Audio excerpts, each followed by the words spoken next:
सुव्यवस्थित तरीके से दुर्व्यवस्था फैलाने को प्रजातंत्र कहते हैं। प्रजातांत्रिक तरीके से, ये देखिए, ये उधर डॉक्टर साहब का फोटो खींच रहे हैं। पूरे देश में यही हो रहा है। मेहनत कोई और कर रहा है, फोटो किसी और का छप रहा है। हमको ये जो सामान्य समझ रहे नहीं, कह रहे थे ये क्लीन शेव थे, इसे दाढ़ी, ऐसा था नहीं। हम भी जब पैदा हुए थे तो बहुत खूबसूरत थे। बाद में सरकार ने आधार कार्ड बना दिया, फिर आधार कार्ड के हिसाब से हमको मुंह रखना पड़ता है, कहीं सफेद कहीं काला, कहीं रखना पड़ता है इस तरह। हमको भी सगी पत्नी से सगा पुत्र प्राप्त है। आप आदरणीय हंस रही है, हंसने का विषय नहीं है, ये गौरव का विषय है। आज के युग में सगी पत्नी से सगा पुत्र हो जाए तो ये गौरव का विषय है, ये गौरव हमको प्राप्त है। तो बहुत ज्ञान देना या बहुत धार्मिक बातें करना ये बहुत उच्च स्तरीय बात नहीं होती। एक दिन आके कहा, पापा हमारे क्लास के मैडम बहुत कंटाप है, एकदम खूबसूरत है, ब्यूटीफुल है। हमने कहा चुप, संस्कार सीखो, अध्यापिकाएं माँ समान होती हैं। कहा आप चुप रहिए, हमेशा अपने जुगाड़ में रहते हैं, हमारे विषय में सोचते नहीं। तो जहाँ बच्चे इतने ज्यादा बड़े हो गए वहाँ किस संस्कार की बात करें। आपको एक और छंद सुनाता हूँ। हाँ नहीं, वो तो हंसना ही पड़ेगा ना, आप पे भी हम भी हंसेंगे। हम बहुत बढ़िया कवि, हम बहुत बढ़िया सुनाएंगे। बस इधर के 2-3 लोग रोके रहिएगा, इधर से कोई आए ना, बस 3-4 मिनट रोक दीजिए, फिर आनंद आएगा आपको। आदरणीय बहुत बड़े कवि हैं, कह रहे थे कि ये सीता रावण, इतने लोग राम पे लिखने लगे कि हम बेरोजगार हो गए। अब हम करें क्या?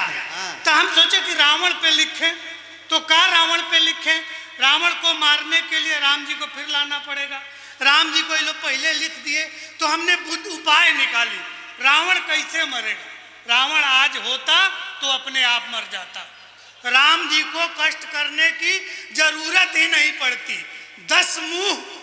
10 थे मास्क खरीदते खरीदते मर जाता, या तो कोरोना से मर जाता। राम जी को वहां जाने की जरूरत ही नहीं। क्या जरूरत है इतनी बड़ी? मास्क बेरोजगार कर दिया लोगों ने। डॉक्टर साहब, प्रधानमंत्री के क्षेत्र से आता हूँ, बनारस से, हल्के में मत लीजिए। देखिए 2 लोग और आ गए।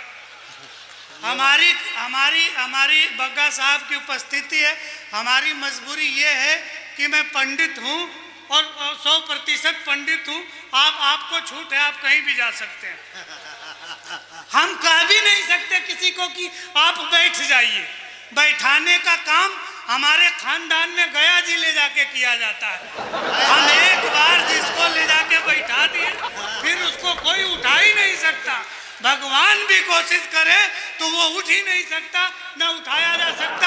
आप एक बार तालियां बजाइए, हम आपको इधर के लोग भी बजाएंगे। कोई भगवान जी लोग पे नहीं सुनाएंगे, क्योंकि भगवान जी पर आप ज्यादा सुनेंगे, राम जी पे, सीता जी पे, तो आपके ज्यादा पुण्य उदय होंगे, और बहुत ज्यादा पुण्य होगा तो आप देवता हो जाएंगे। देवता हो जाएंगे तो फिर आपकी स्थापना होगी, और फिर जाड़ से लेके आषाढ़ तक एक व्यक्ति आएगा, लोटा से पानी चढ़ा देगा, और आप थर-थर कांपते रहेंगे। हम नहीं चाहते कि आप देवता, हम सामान्य आदमी नहीं है। सही बात है। ये जितने बड़े लोग आए हैं, ये डॉक्टर सुरेश अवस्थी जी राष्ट्रपति सम्मानित हैं, बहुत बड़े पत्रकार हैं। आदरणीय संचालक जी तो स्माइल मैन हैं, कई देशों की यात्रा कर चुके हैं, लेकिन ये आपके किसी काम नहीं आएंगे। लेकिन जब भी काशी आप घाट किनारे आइएगा, हम हमेशा आपके काम आएंगे। इसलिए हमको आप सुन लीजिए, तालियां थोड़ी सी बजाइएगा, थोड़ी सी। देखिए, समझ में आए तो बजाइए, न समझ में आए तो जोर से बजाइए, ताकि कवि का भ्रम बना रहे कि आपको सारी बातें समझ में आ रही है, हम बढ़िया सुना रहे हैं। हम साल भर के बाद इतनी बड़ी भीड़ देखे हैं। कोरोना में सब कवि बर्तन मांजने का काम करते थे। सही बात। ये बहुत बड़े अंतर्राष्ट्रीय कवि हैं, खुद का भी मांजते थे, और लखनऊ में 3-4 घर और पकड़ लिए थे, तो इनका काम चल जाता था। तो हम बता रहे, इनका नहीं चल रहा था तो हमने इनको बुला लिया था, झाड़ू पोछा ये करते थे 5 घरों में। आप गलत समझ रहे हैं डॉक्टर साहब। हमारा जो है घाट पे, हरिश्चंद्र घाट पे लकड़ी की दुकान है। आप कभी सेवा का अवसर दीजिए, हम झाड़ू लगा दें। बस आप थोड़ा पहना दे हाँ, चढ़ा हाँ। दे, माला चढ़ा दो, माला चढ़ाओ इनके ऊपर। अरे भैया भैया भैया, बस ये एक दो लोग, केवल 2 लोग को रोके रहिए इधर। 2 लोग को इधर रोके रहिए। 2 लोग बस, हम पढ़ लेना। जब बहुत बड़े कवि पढ़े तब आपको जो मन में आए कीजिए, लेकिन हमारे सामने कोई इधर उधर जाता, हमारे मंत्र भूल जाते हैं। हमारे मंत्र भूल जाते हैं। बहुत करबद्ध प्रार्थना, हाथ जोड़ के हम बहुत डरते डरते सुना रहे। हमारे खानदान में कोई भूखों नहीं मरा, किसी ने नौकरी नहीं की, जितने मरे सब खाके मरे, कोई बेवकूफ पैदा नहीं हुआ। हम आपको सुनाते हैं, सुनिए।